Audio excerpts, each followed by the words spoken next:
afternoon and welcome everyone to our electronic field trip, Bats and Beyond. Today we are live at the historic, incredible bat houses at the University of Florida in Gainesville, Florida. We are so excited to have you guys here with us today. I'm Morgan Vance. I'm originally from Oklahoma. Shout out to all the Oklahoma schools with us today. And I am currently a graduate student here at the University of Florida in the Department of Agricultural Education and Communication. My classmates and I have worked diligently over the last couple of months preparing this program just for you guys. And because of that, I'd like to take a moment and introduce you and commend them all on an exceptional job well done over the last couple of months. Behind the camera, we have Afia De Sormo, Jessica Steele, Kevin Kent, Catherine Ivy. We have Chase Brannon and Karen Moses over there taking questions. And we are so excited to finally have you guys here with us today. Additionally, we have some special guests that have joined us from the Florida Museum of Natural History, our wildlife scientist, Dr. David Reed, Dr. Verity Mathis, and doctoral student Lauren Hammer. Thank you guys so much for joining us today. During the program, you guys will have the opportunity to ask questions directly to these scientists. So make sure if you have a question about something or would like something elaborated on, send it in the chat box and we'll make sure to get that to you guys. So let's get started with a really simple question. Why bats? Why did you guys choose to study bats, and what does a wildlife scientist do? Sure. I'm David Reed, and I'm the Curator of Mammals here at the Florida Museum of Natural History, and I like studying bats for all kinds of reasons. They're really cool mammals. They're the only mammals that can fly, and there's a lot that means a lot of interesting things about bats. They have to have a lot of different adaptations in order to be able to fly. So that's why I study bats. They're really cool. Very cool. I'm Lauren Hammer. I'm a third-year biology PhD student in the Florida Museum of Natural History.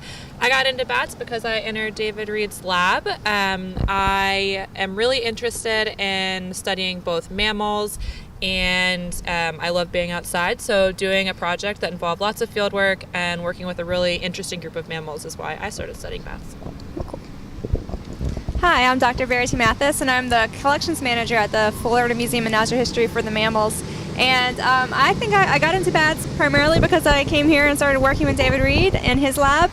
Before that, I worked a lot with small mammals like rodents, but I really enjoyed learning more and more bats over the past few years, and they've really opened my eyes to a really cool, diverse group of animals that I never really thought too much about beforehand. So I'm glad to be studying them now. That's exceptional. Well, thank you guys very much for being with us again. We appreciate it.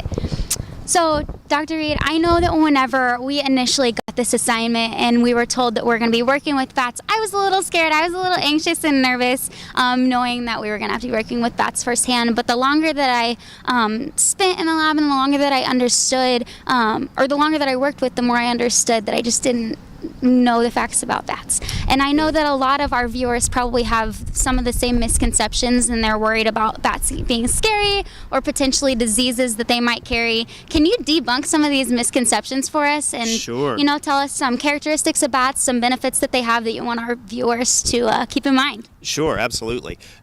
Not everybody even knows that they're mammals. Of course, they have hair and they're mammals. Bats are mammals. They're just flying mammals, and Right. they're the only ones that can do this powered flight, which is really cool. But a lot of people are scared. There are myths about bats flying into your hair and getting stuck. They fly way better than that. They can maneuver around all kinds of things, and they're incredibly good flyers. So they're not going to get caught in your hair. People are worried about diseases that bats carry, and if you were to be bitten by a bat that was diseased, it could transmit diseases to humans, and so you do have to be careful. But it's really unlikely that you're going to catch a disease from a bat. You're certainly not going to catch it just from being around a bat house or anything like that. So there's not a whole lot to be scared about with bats.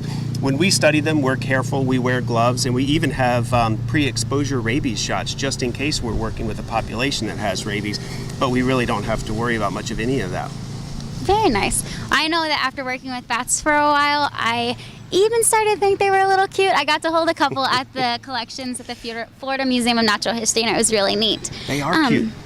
They are cute. So today we are at the largest occupied bat houses in the entire world. These houses can hold up to 750,000 bats at one time.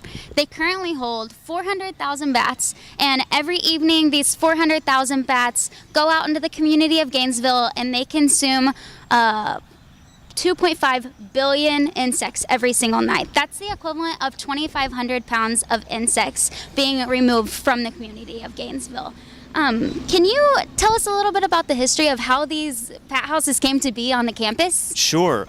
Like a lot of places, there were bats living on campus. But what happened was there was a group of bats living in this one particular building, and that building unfortunately burned in a fire. And when the bats left that building because their roost burned down, essentially, they had no place to go except there were nearby bleachers for both the tennis facility and for our track and field facility. And having that many spectators there around bats roosting under their bleachers just didn't work out. Didn't make them very happy. Didn't make them happy. Didn't make anyone happy. Right. But the University Athletic Association has a lot of money, and they took some of that money and they built these bat houses. They built the first one in 1991. And the bats didn't even come over here until about 1995. And that's typical. Wow. When you build a bat house, it takes a long time for the bats to find it. But now they've built 3 in succession. They built the first one, the bats came, they filled it up, they needed a second one. And now the first one is starting to deteriorate a little bit, so they've built a third one. The bats aren't even in the third one yet. It was just built last year. And Nice. as the first one starts to deteriorate, they'll eventually start to take it down, and we hope that the bats will move over and use the other 2. Very nice. So we've talked a little bit about these bat houses, but what we haven't talked about is how the entire community, well, not the entire, a lot of people from Gainesville and surrounding areas come out to these bat houses every evening and watch these bats fly out into the community, and so that they can provide their nutrition for the evening. Can you tell us a little bit about these bats, specifically in Florida? How big are they? Are there a lot of them? Do you all study these bats? Yes, we do. So there are about 13 species of bats in Florida, which is not very many. There are plenty of other places where you can find a lot more. Out in the western states, in the western U.S., there are many more species. But they're also pretty numerous down here. Florida is pretty warm all year round and pretty humid most of the time, and that's great for insects. And of course, bats love to eat insects. So that means we have large bat populations here, and that's why we can have bat houses with hundreds of thousands of bats. When they emerge out of here, the people who come to see them are very close to the bat houses, and they fly over, and what they might not realize is these bats are canvassing the entire county. They're covering a huge geographic area before they come back to our bat houses. But the species that's predominantly in here is one of the most widespread that we have in Florida, but we also have 2 endangered species of bats, one of which we only learned about recently, and it lives in South Florida in really wide open spaces like golf courses, which is kind of atypical for bats.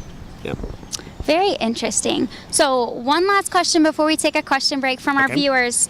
Can you tell us a little bit about the benefits of our viewers or people in general having bat houses in their own backyards and what that process looks like? Sure.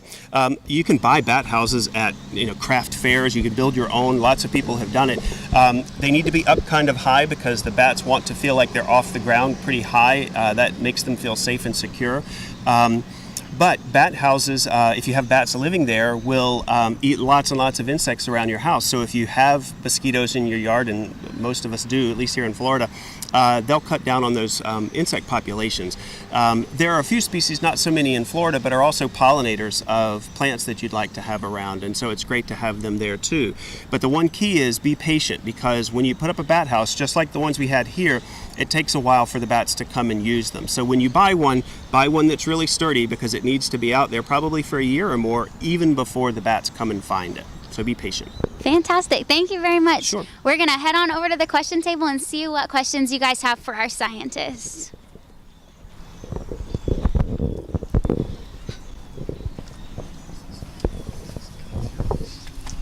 So we have a question here from Karen.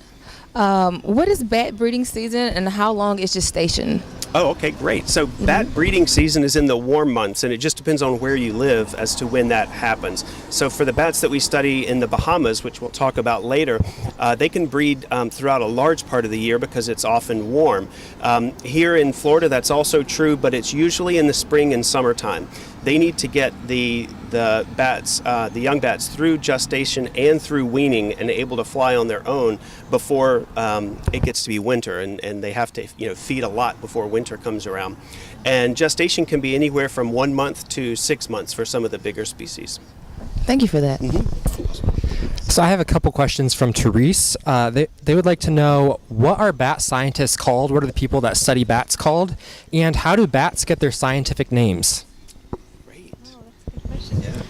So people who study bats generally call themselves bat biologists, I think, or chiroptologists. Chiroptera is the order that bats belong to. So as humans, we belong to the order primates. Bats belong to the order Chiroptera, which literally means hand wing.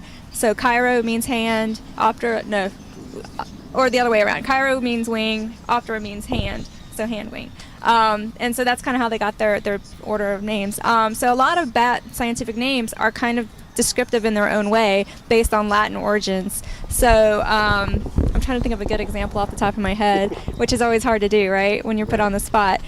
So there's one bat species called Ectophila alba, which is a white bat. Alba is white, so that's kind of how it got its name for the species name. So it just kind of depends on the species. Some are named after people, like prominent people in the field. So it just depends. Thank you. That's really cool. So I have a question from Edgewood High School, and it's a two-part question. It says, how many species of bats are there in the world, and how many species are there in Florida? So the last count that I heard is there are approximately maybe 1,400 species of bat in the world, anywhere from 1,200 to 1,400, depending on who you talk to. And within Florida, we have 13 established species of bats. We have a few visitors that come over from the islands in the Caribbean, and like Jamaica and Cuba occasionally, but 13 live here full time. So Randy really wants to know, do vampire bats really drink blood? Yes, they do. But there are only 3 species of vampire bats in the entire world out of the 1,400 species that are there. And they don't drink human blood. They prefer to drink blood of other, warm mammals like cattle, goats, domestic things like that. So they're no danger really to humans at all. And they're only found in Latin America, so they're not found here in the United States. Okay, we have another two-part question from Edgewood Junior High. And they want to know what diseases affect bats and what diseases can bats carry to affect humans. Sure.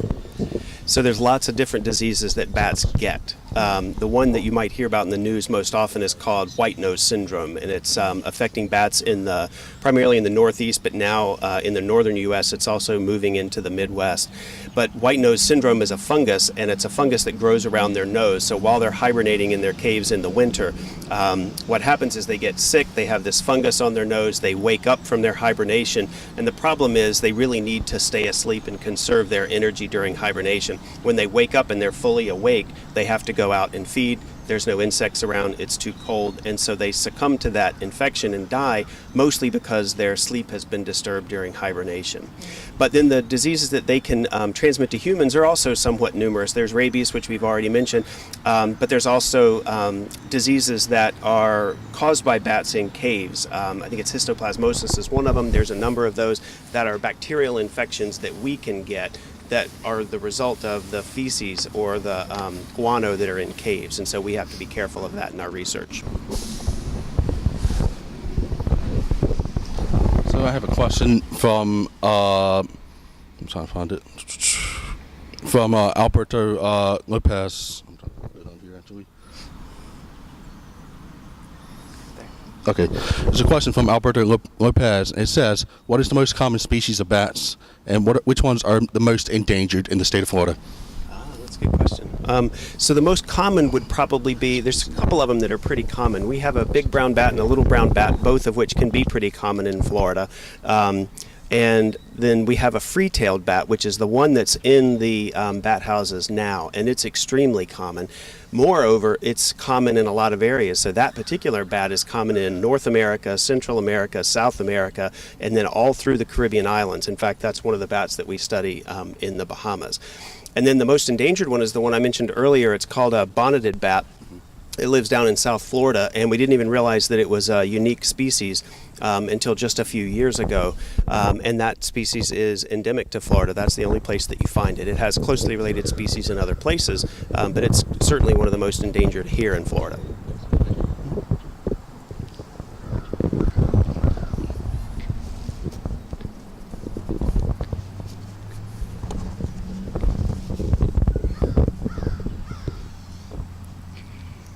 So now that we have debunked some myths about bats and that we have learned some history about these incredible bat houses, we're going to hear from Dr. Verity Mathis about what she does with the data and the collections at the Florida Museum of Natural History.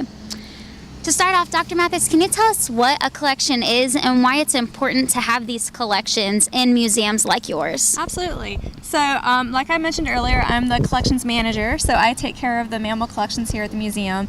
And museum collections can span all kinds of items. They can be mammals, birds, fish, archaeological items, anthropology items, really anything that you can collect, so museums are kind of like, or museum collections are kind of like libraries, so they're libraries of life.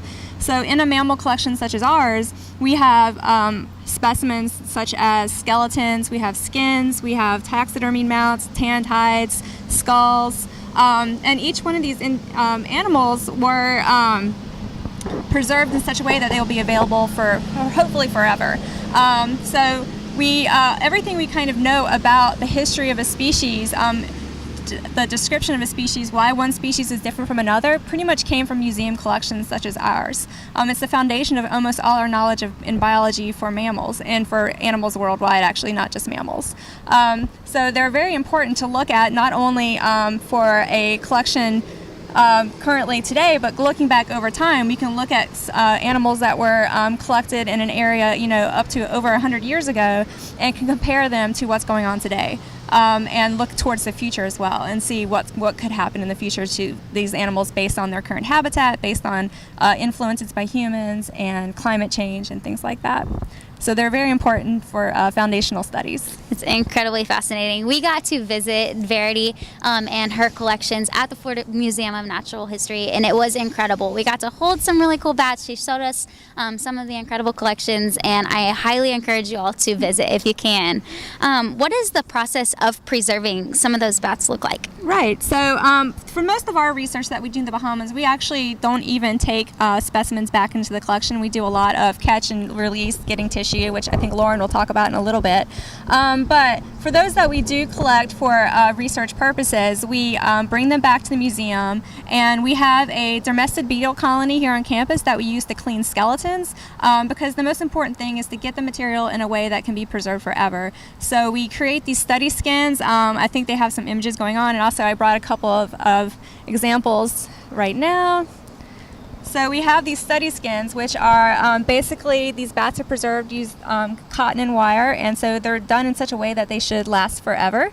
And you can see each one has an informational tag associated with it. And this is actually the most valuable part of any museum specimen, is this data. With this data, we know where it was found, we know when it was found, we know sex information, we know measurements, weights, habitat, pretty much anything that we might want to know about this individual, we have recorded on these data. And then these data are put online and accessed throughout the world.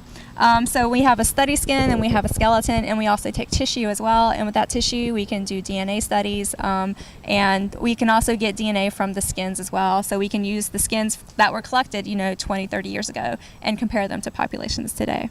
So why do we need to keep these dead bats in archives? What will it teach scientists in the future? Right. So there's a lot that we still don't know that we can get from these museum collections. There's been so many studies based on museum specimens, not only for morphology and anatomy, but also from genetics, that we can't anticipate what the future is going to hold. And so if we have these data present in collections all around the world, then we can have that data to draw on to help us better understand the natural world, including bats, which are they're a very diverse group, as we mentioned earlier. That there's almost 1,400 species, and so there's a lot we don't know about these species, including where they're found, how they live, their reproductive aspects. So there's still a lot that we can gain from these data that are found in museums, and we just can't anticipate what the future might hold. And so being able to look back in time, seeing what happened 20 years ago at a certain location, whether those bats are still present in that cave, why or why not, we can learn a lot of information based on how their habitat, how humans have affected populations over time. Fantastic. So you talked a little bit about the data on the tags that are on your bats in the collections, and you talked about what is on the tags, but how do you keep track of all of this data? Is it electronic? Do you have electronic files? How do you keep track of all your data? Yeah, so all our data is completely digitized. We have a database that we put everything into, and then that database is connected to a portal that's online, and almost all major museums are also connected to these research portals. So anybody, including you, can go to these portals and type in an animal that they're interested in and find what museums have specimens, different data, measurements, weights, all kinds of life history information is found on these portals, and in that way it's backed up. It's permanent. It's preserved in a way that have it written down in a catalog might not always be, and then it's also freely available to the research and to the general public, making that anybody can do a project based on that data. That is awesome. So thinking back through all of the collections that you work with on a daily basis, is there any certain kind of bat that you would peg as your favorite? Well, one bat that I love that we don't have an example of in our collection is called the Honduran white bat. So I highly encourage people to go look on that online, because this is pure white bat with the yellow nose and yellow ears, and it's just adorable. But within our collection, I think, and I brought the two examples today that I think are my two favorites from our Bahamas work, and that is the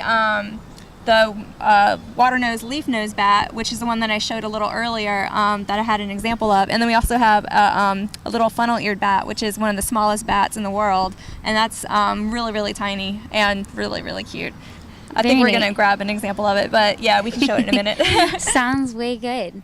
Okay, well, after Verity shows us this example of one of the smallest bats, right? The smallest bats in the world. So, yeah. Ooh, try to grab it. Well, I do that really quick. Yeah, sorry. You're good. So this is it's called Gervais's funnel-eared bat, and it is one of the tiniest little bats. It only weighs about 2.5 grams, and compared to, it's not the smallest bat species in the world, but it's pretty darn close. It's tiny. And it's really a pleasure to get to see these guys in the caves in the Bahamas. Have you gotten to work with these personally? I've seen them, but I haven't done much research with them. But they're super cute. So I hope to work with them more in the future. That's fantastic. Okay, we're going to head over to our question table and see what questions you guys have for our scientists.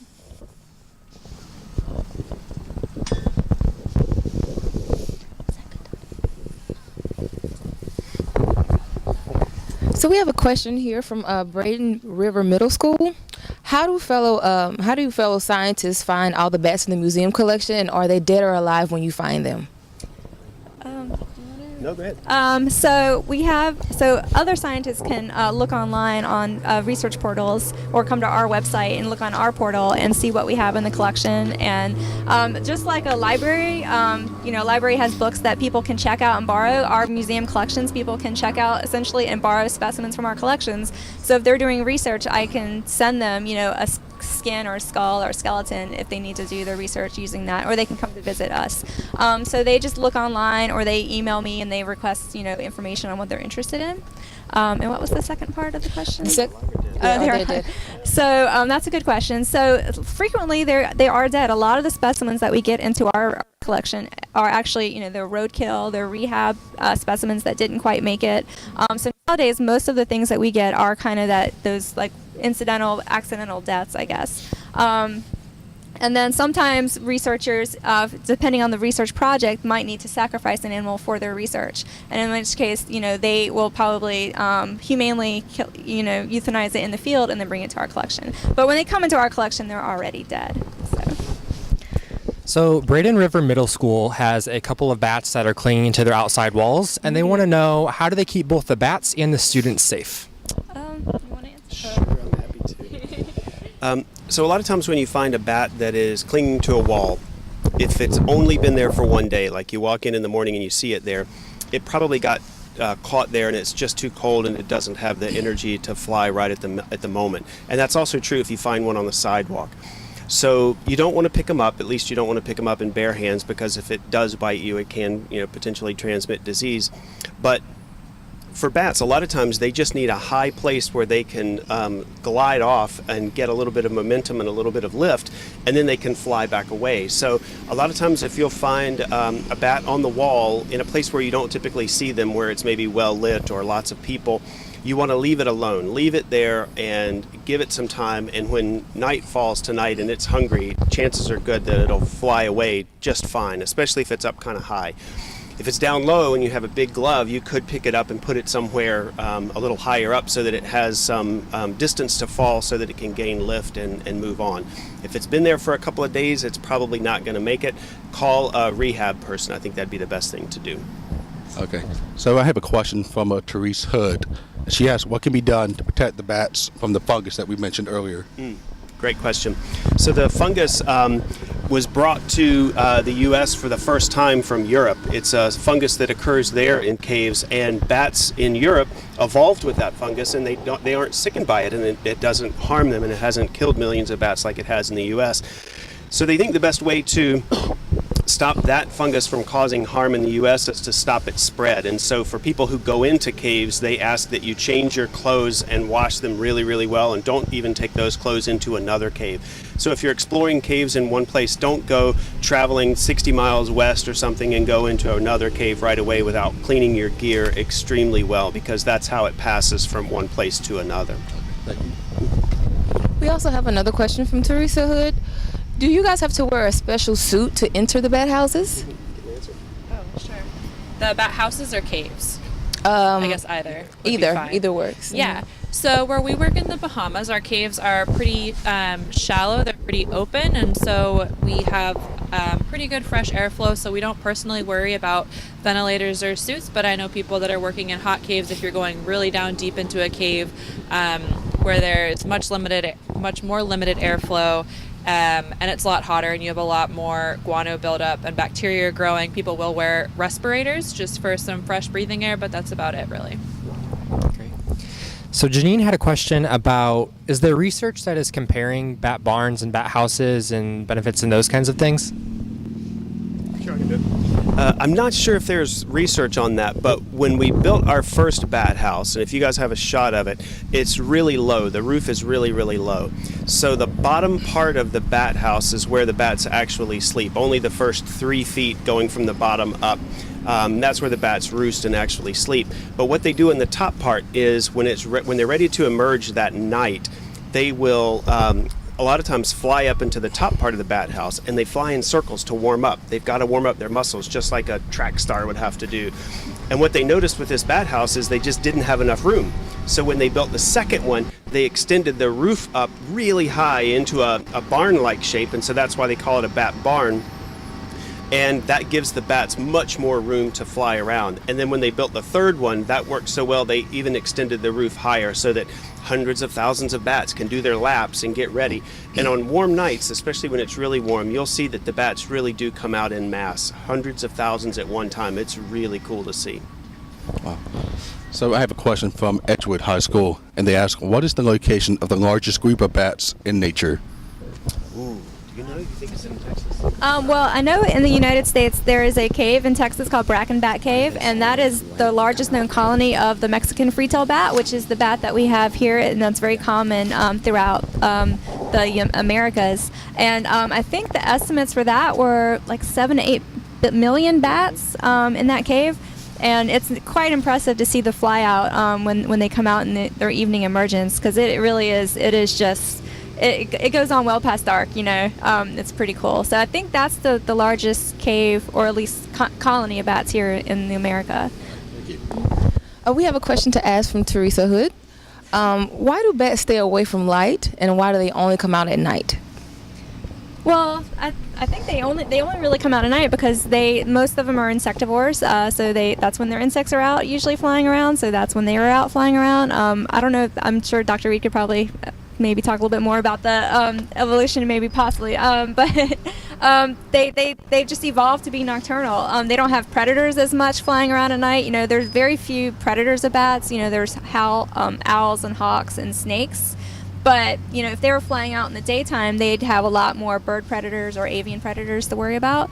So I think, nighttime is just very advantageous for them because they can, fly under the cover of darkness and find the insects that they need.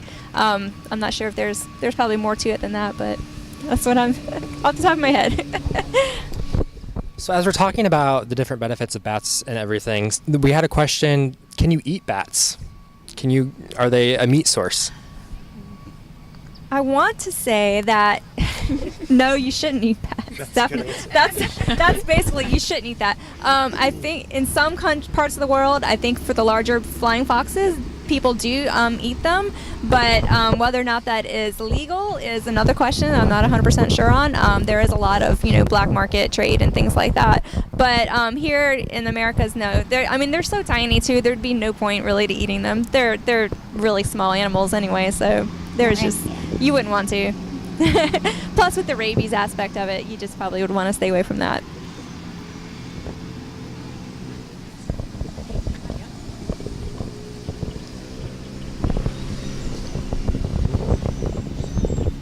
Go time.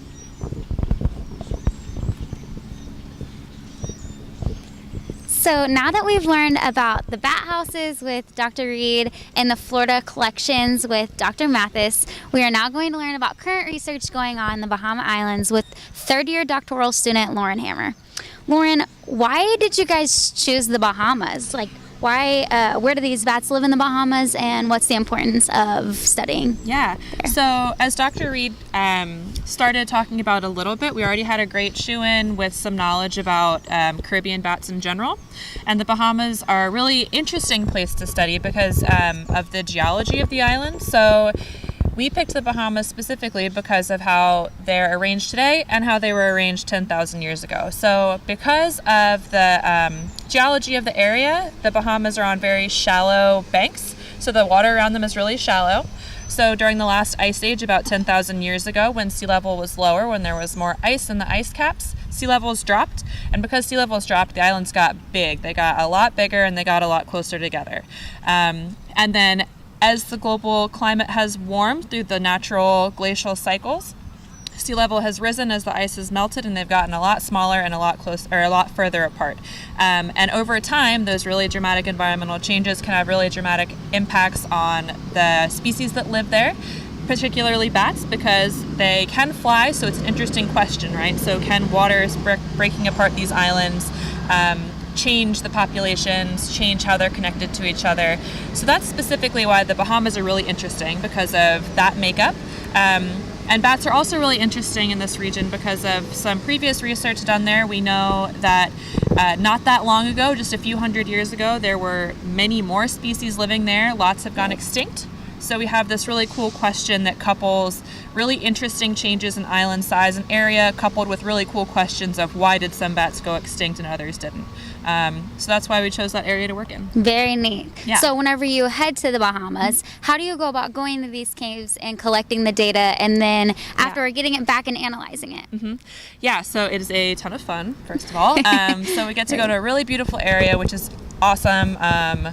An amazing place to work regardless of whatever you're doing, so that's great, first of all. But when we get down there, we usually have a map of the island. We know either have previous coordinates of caves, or we know the area caves might be in. So we go out, we have all of our field gear packed up, we trek through the bush, we find a cave, and we go in with nets during the day. So the bats are all sleeping, they're hanging from the ceiling, trying to sleep for the day. We go in there, bother them a little bit.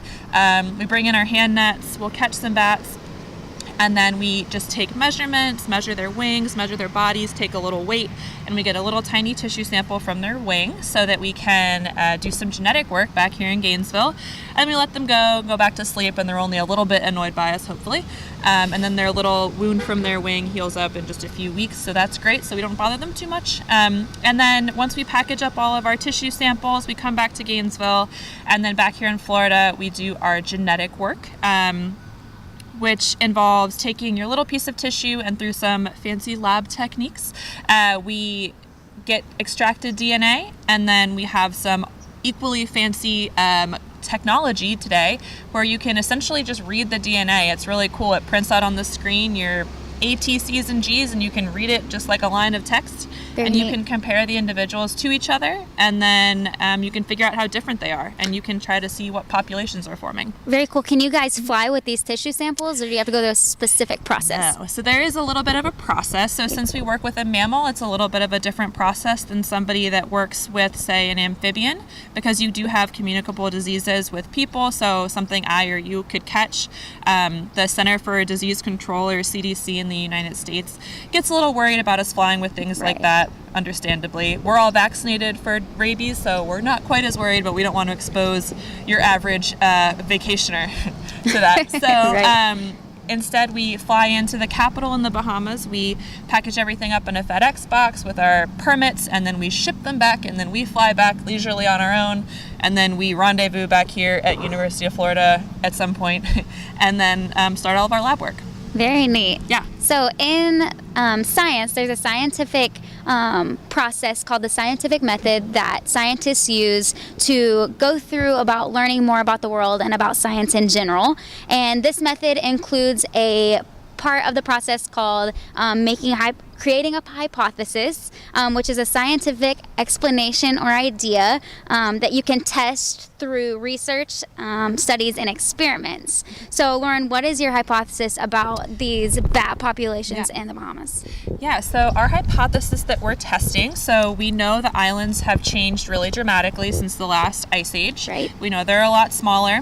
So we're hypothesizing that the bats that lived there that were at one point much more connected. So if you have a really narrow water channel, you think you can fly across it. You think we have lots of, we call it gene flow, where individuals are interbreeding in big populations. We think they've split apart over time, and we think we have more isolated groups now. And we also think that we're going to have extinctions of some bats stemming from these islands getting a lot smaller and more competition. So that's what we think is going on. Very neat. So let's talk a little bit more about how you're studying the genetics. How do you go about extracting the DNA once you get back to the lab? Yeah. So the DNA extraction process, I talked a little bit about it earlier, but you have these little tiny wing punches. So we take a bat's wing, we get a little tiny piece of tissue from it, and then we have a process that breaks down the tissue, and then it isolates just your DNA strands, which if we think to basic biology, a DNA strand is just made up of bases, your A, C, T's, and G's. And when you have that and you have it isolated, you can then send it through a very fancy machine that can read it for you. And then if you can have it read out on a screen, you can just compare the individuals to each other. And then through that process, you can figure out if different groups are very similar to each other or if they're becoming isolated. Absolutely. So one last question before we head over back to the question table. Where do you hope to see or see this research going in the future? Yeah. So our overarching goal with this research is really to try to help conserve these species and help manage them in the future. So if we can look at past climate changes, we can maybe see what could happen in the future. So if we can figure out how bats responded to climate change in the past, which we would consider a natural climate oscillation, we can say, okay, we know how they responded to this change. If humans are causing even more climate change, what could we expect to see in the future? And then at that point, we could hopefully help conservationists take care of these species a little better. Fantastic. Well, thank you very much, Lauren. I appreciate it. We're going to head over and take some questions from our viewers.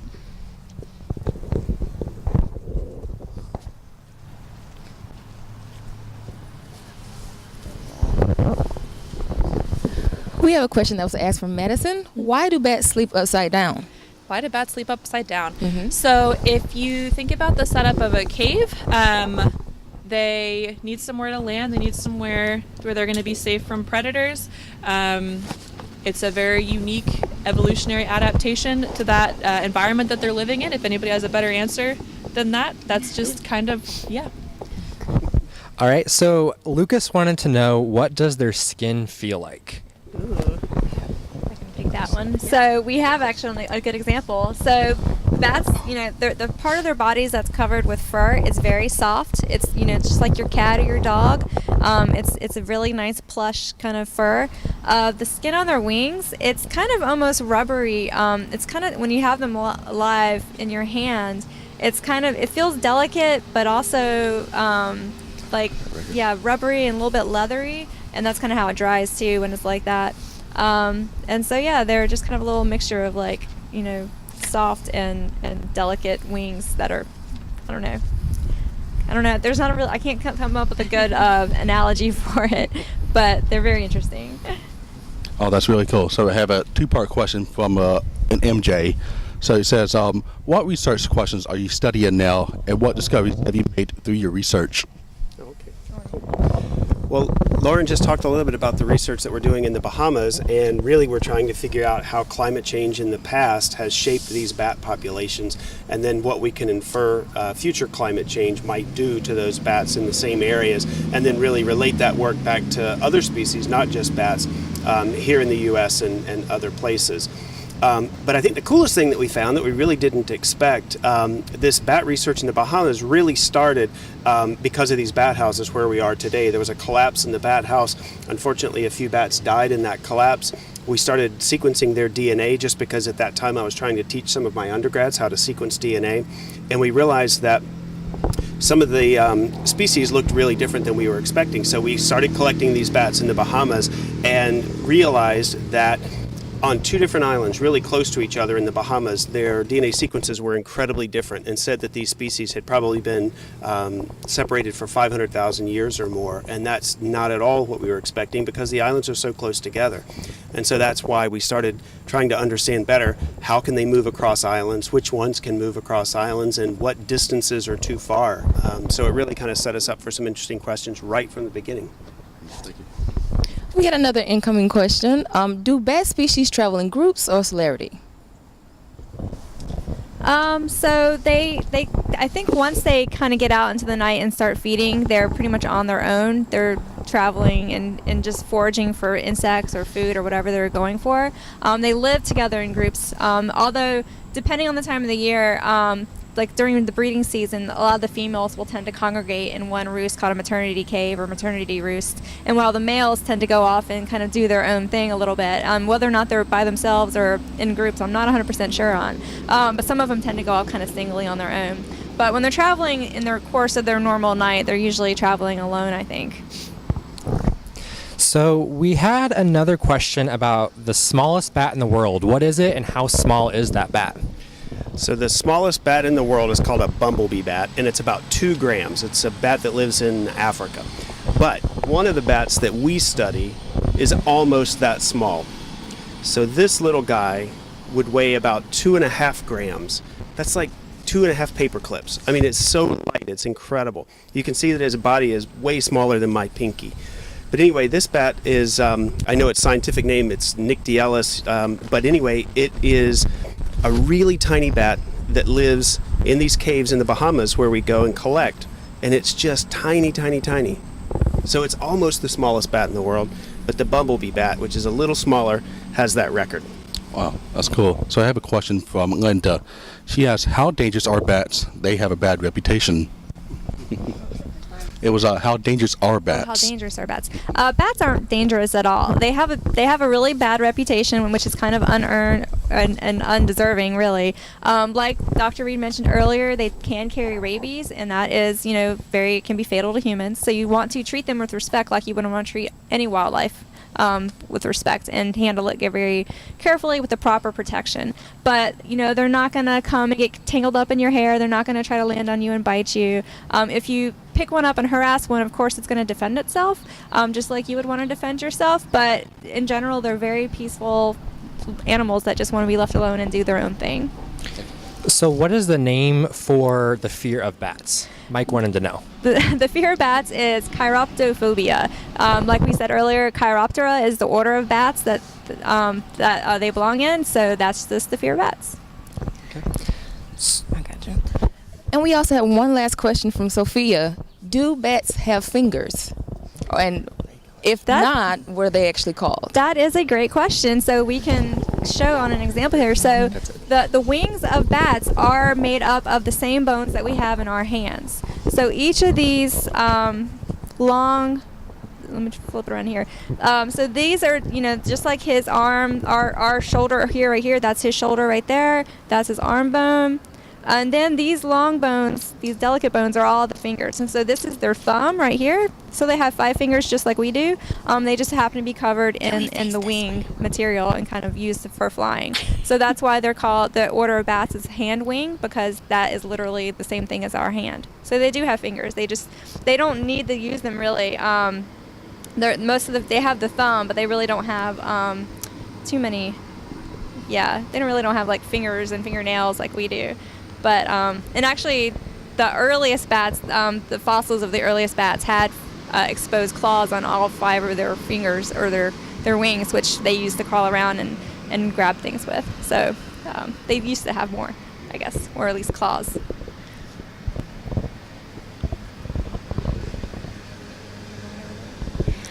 We have reached the 45-minute time mark for our program. So for the schools that need to log off and get back to work, we appreciate you so much for logging in and joining us today for our electronic field trip, Bats and Beyond. We had a blast coming out here, learning about the bats, meeting with the scientists, getting to see the bats leave these historic bat houses. And I really hope, we all hope, that you all have enjoyed it as well. For the classrooms that can stay on and talk with us a little longer, feel free to send in your questions and we will go back over to the table and answer them with our scientists. For those that have to go, thank you so much. Have a good day, and we hope to see you next time.